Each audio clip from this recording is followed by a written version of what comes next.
A Shalom Akim, Shalom, Shalom, all praises, glory, and honor to Yahweh, Ba'ashem Yahushai, Ba'ashem Rakakwadash. Double honors to the apostles and the elders, great millstone, for teaching us his truth, and salutations to the sincere Akim and Aquathim. Listen, may the blessing of election be upon your house. My name is Brother Raquai. I'm back in here with another quick and Lord's will, as always, an edifying lesson. And for today's lesson, I kind of just wanted to read through a little bit of history in regards to Bacchanalia and how that same spirit of excess wine, excess adultery, fertility, and excess revelry is still in the spirit today, manifesting in different festivals known as Caravana, Carnival, Jab Jab, Juve, all these different festivals that our people hold dear to themselves as being a sentiment of culture, which really is you're becoming a wild olive tree, not a you're becoming a wild vine, right? By partaking in these things, and our people don't seem to understand that, because they hold on to these different customs so dearly, not realizing that you are made to be an upright vessel and a holy people, because we're supposed to be a nation of kings and priests, right? So on the screen here, I got this image off online. This is an image of a festival known as Jab Jab from one of the Caribbean islands. And it's pretty much in that same spirit. So basically, it's a carnival tradition. I just want to read a little bit here off the AI overview. It's a carnival tradition originated from the history of slavery in the Caribbean. It says it represents a form of mockery and defiance against colonial powers, which participants embodying the devil, right, as a satirical representation of the oppression faced by the enslaved people. So what it normally involves is Jaja celebrations involve the dressing in black, and often with oil and grease, chains, horns, and engaging in symbolic acts that reflects the themes of resistance and resilience. And at this point, it's supposed to be a form of mockery, but if you look at the way Jake is dressed in the still image here, you're really the ones that's being laughed at, because when the nations look at you, they don't look at people who are essentially, to be respected. You kind of look as you're basically kind of like a laughing stock when you portray yourself to be in this manner, right? As a matter of fact, let me get this precept here in the Apocrypha. Just bear with me on this, since I mentioned just bear with me.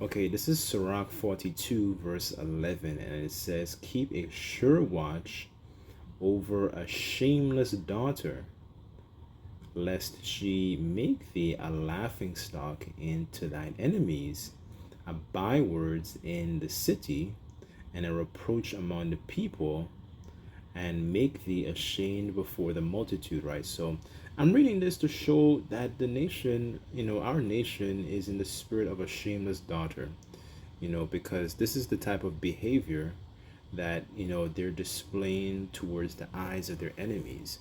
This lewd, degenerate behavior. And this is one of the reasons, as a nation, these other nations don't take us seriously, because we lost respect for our power. We lost respect for Yahweh Bashim Yahushai, right? Because we don't do the things that are conducive to being people who are royal, regal, noble, upright, and God-fearing, right? So, I kind of wanted to just read this real quick because I actually just learned this yesterday. So I just wanted to read this a little bit. This is in regards to Bacchanalia, Rome's Forbidden Festival. So it says Bacchanalia, so this is RomanEmpireTimes.com, and says Bacchanalia celebrations were spread widely across the central and southern Italy, which were closely linked to the Roman cult of Liberalia,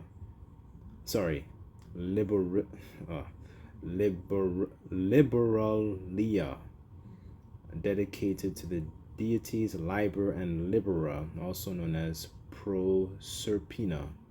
Right, that's where you get the word liberty from. When you hear about, the two horns like a lamb, in Revelation, I think that's 13. One of those horns is like the Democrats and Republicans, or in Canada they're known as the liberals and the Democrats, right? So when you hear about liberals and the type of philosophies that they push, is really pretty much, it's a liberty from your Most High, really and truly. They push the alphabet agenda. They push PDF file, Elia. This is the type of vibration that they're pushing. It's really just to go against what the Heavenly Father ordained, that created to be a standard, right? It says the cult likely reached Rome around 200 BC. However, as many Greco-Roman mystery religions, specific rituals remained largely unknown. So I kind of want to just jump to the point here.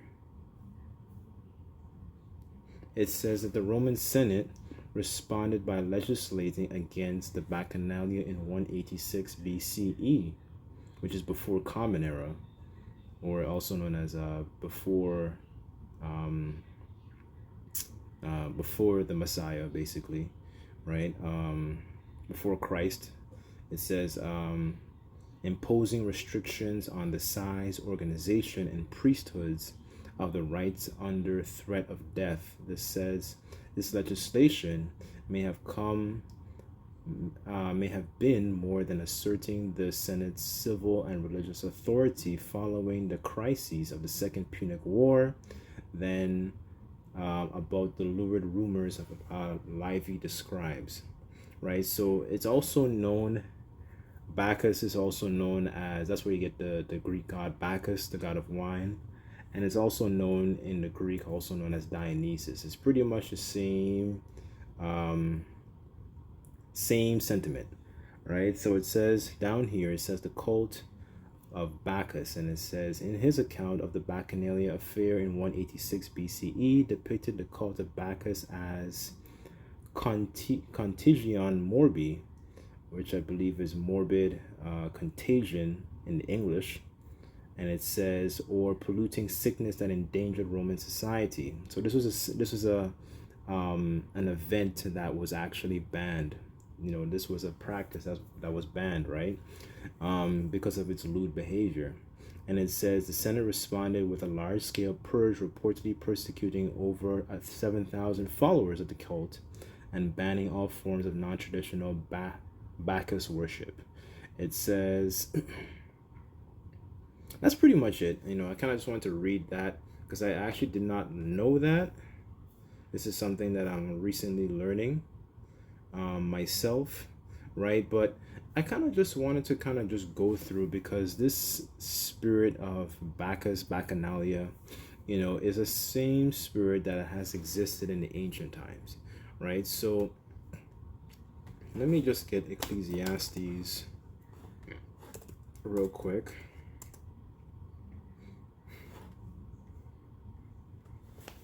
This is Ecclesiastes chapter 1 verse 9, and it says, the thing that hath been, it is that which shall be, and that which is done is that which shall be done, and then there is no new thing under the sun. Is there anything whereof it may be said, see, this is new? It hath already been of old time, which was before us. So, this is a festival that has existed before. It's just right now repackaged, recycled, revamped, refurbished into a new name with a probably, the new God, but pretty much the same spirit is still exists. When you look at the way Jake celebrates different caravana, whether it's what's it called, Carnival, Juve, Jab Jab. Every island kind of has like its own version, but the sentiment is still the same. It's still excess wine, excess adultery, excess nakedness, excess oil, grease, all this type of lewd behavior. And the Lord didn't require us to actually to conduct ourselves this way. But Jake is very extremely wise to do evil and to do good. They have no knowledge. These different practices were not practices that were set up by us to conduct ourselves as, right? But let me get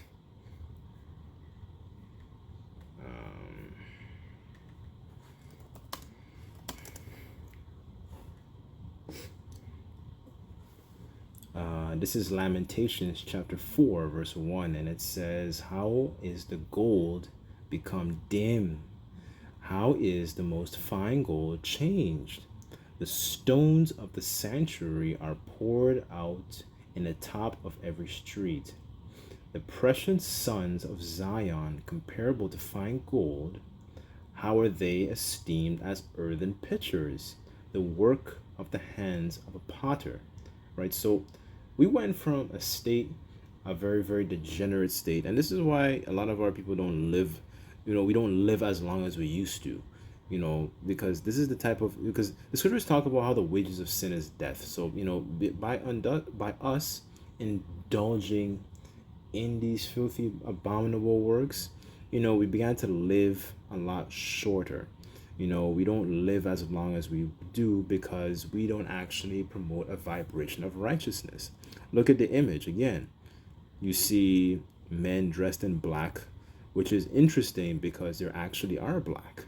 They're black in their spirit. They're absolutely void of light. They're void of understanding. There's no lights on in the house.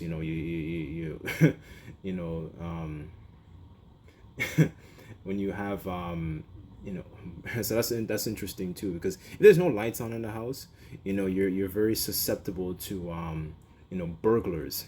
People can just come in and out and mess up your place. And no, because there's no lights on in the house, right? There's no light, there's no understanding in a lot of our people, because look at the way they dressed. And this is the same people that want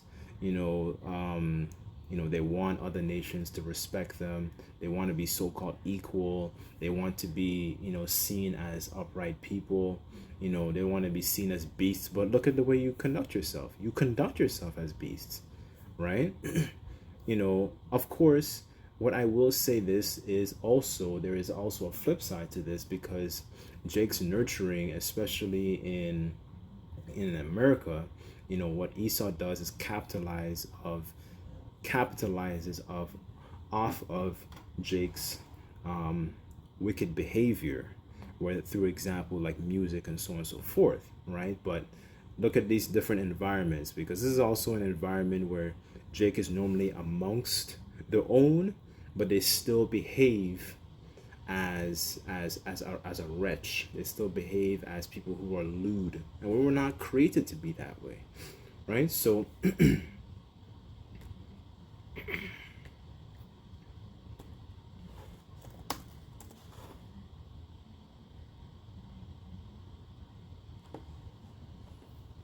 okay, this is Isaiah chapter 5 verse 1, and it says, now I will sing to my beloved a song. I will sing to my well-beloved a song of my beloved touching his vineyard. My well-beloved vineyard hath a my well-beloved hath a vineyard in a very fruitful hill, and he fenced it, and gathered out the stones thereof, and planted it with the choicest vine, and built a tower, and in the midst of it also made a winepress therein. And he looked at it, it should bring forth grapes, but it brought forth wild grapes. And now, O inhabitants of Jerusalem, the men of Judah, judge, I pray you, betwixt me and my vineyard. What could have been done more to my vineyard that I have not done in it? Wherefore, when I looked at it, should bring forth grapes, brought forth wild grapes. And this is Jake's behavior. This is this is the amount of things that the Heavenly Father, has done. And if you read through, like, for example, like Second Ezra, I think it's the first chapter, when he goes through the different moments that the Lord, the kindness, the gratitude, the amount of things that the Lord did for us. And this is the way Jake behaves. You do all these things. You care so much about the plants that you want to grow. And vineyard, and then when you think about it, gardening is laborious work, right? So you clear the stones, you try and fluff up the soil, you clear out the weeds, but and then you're hoping that you're going to bring forth some choice, some gleaning, juicy, fruitful grapes. But this is the kind of grapes that are being brought forth. This is the type of works that is being brought forth by our people. And we will create it to be a noble vine. Let me get that in what's that?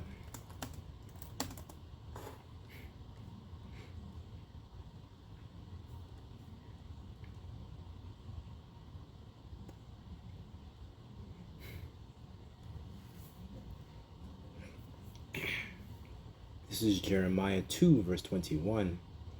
And it says, Yet I have planted thee a noble vine, a holy, a right seed. How then art thou turned into a degenerate plant of a strange vine unto me? Right? So we went from a state of being, we're supposed to be nobles. This is why we have different examples of our forefathers, going through our history. We look at examples of our forefathers, Yahushai, to actually properly exemplify our righteousness, because the templates of what you see today of a lot of our people's leaders, whether they're leaders among Israel or leaders within the different industries, the different respective industries that they're in, they're not leaders that promote a sentiment of righteousness. They promote degeneracy, right? This is verse 22 when it says, For though thou wash thee with nitre, and take thee much soap, yet thine iniquity is marked before me. Let me get that word nitre. Hold on. I want to see what that is.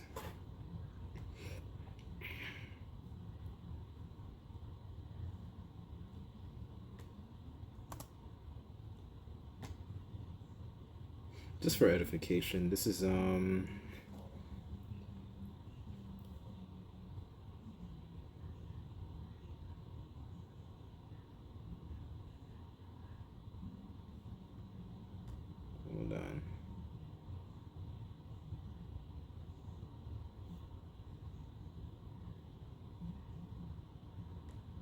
Okay, so just for edification, nitre,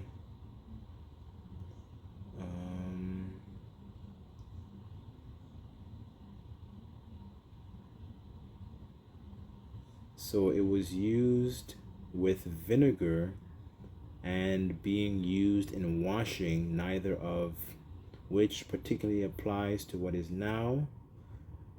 It says nitre in the modern age means the saltpeter of commerce. Okay, one second, hold on.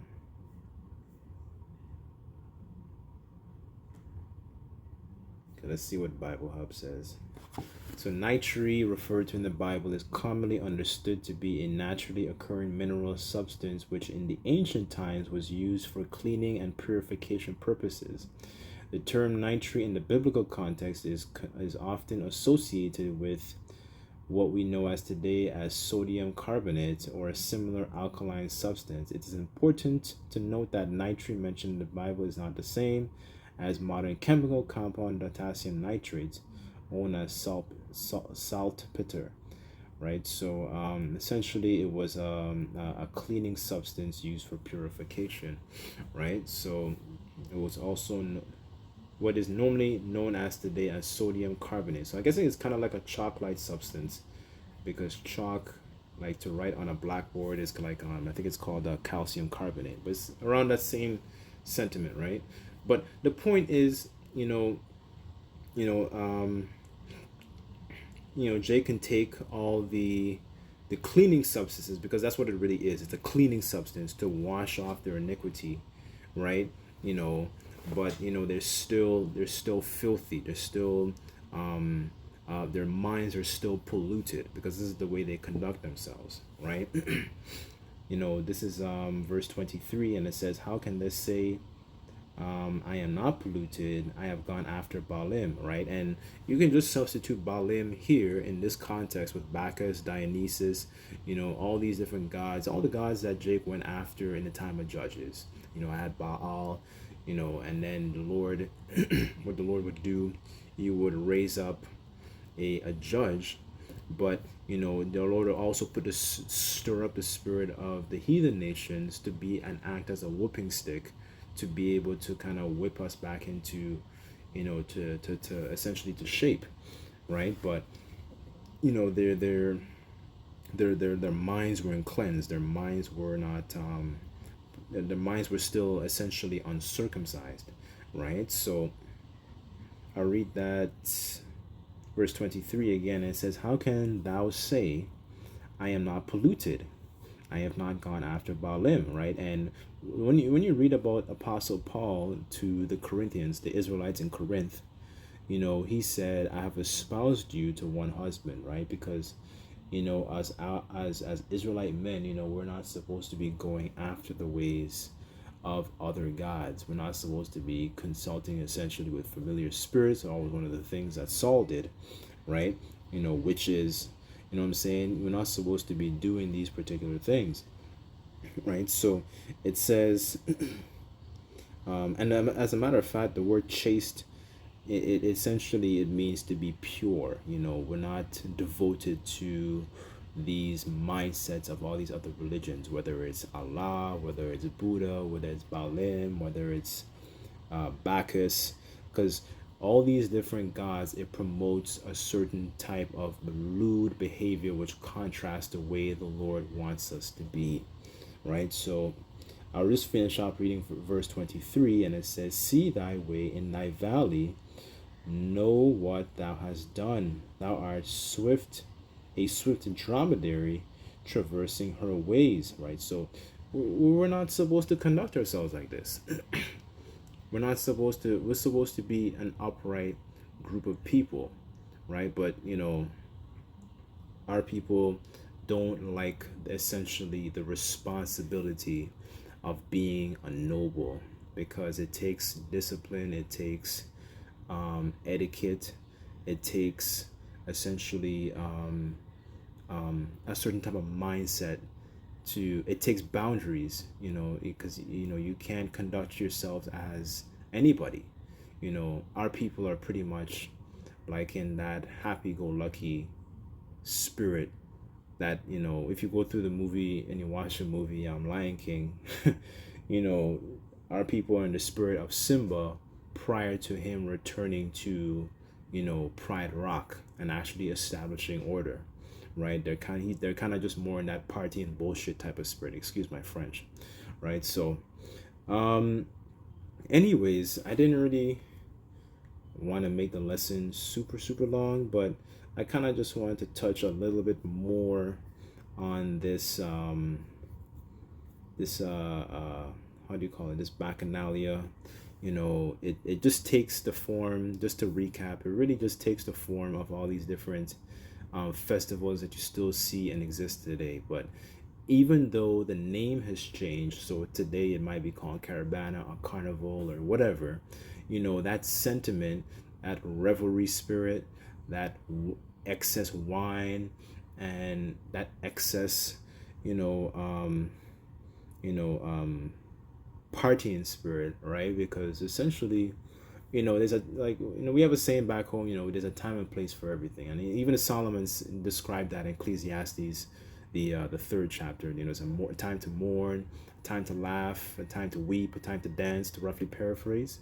And our people are constantly in that spirit of what's it called, of dancing, partying, so on and so forth, right?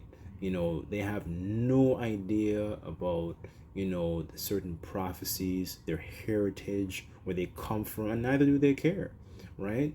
That's why when the Lord, that's why it says in Isaiah, the first chapter, if he have not left a very small remnant, we shall be as Sodom and Gomorrah, to roughly paraphrase, right? Because only a small group of people actually care about and actually try and attempt to fear the Lord and keep his ways, and so on and so forth. Only a small amount of people will do that. A small amount of Israelites will do that. The majority of our people, the Lord doesn't want them, right? So, anyways, that's pretty much it. Hopefully, this lesson was edifying. I'd just like to give all praises, glory, and honor to Yahweh, Ba'ashem Yahushai, Ba'ashem Makakwadash. Double honors to the apostles and the elders of Great Millstone for teaching us his truth. Until next time, I say Shalom.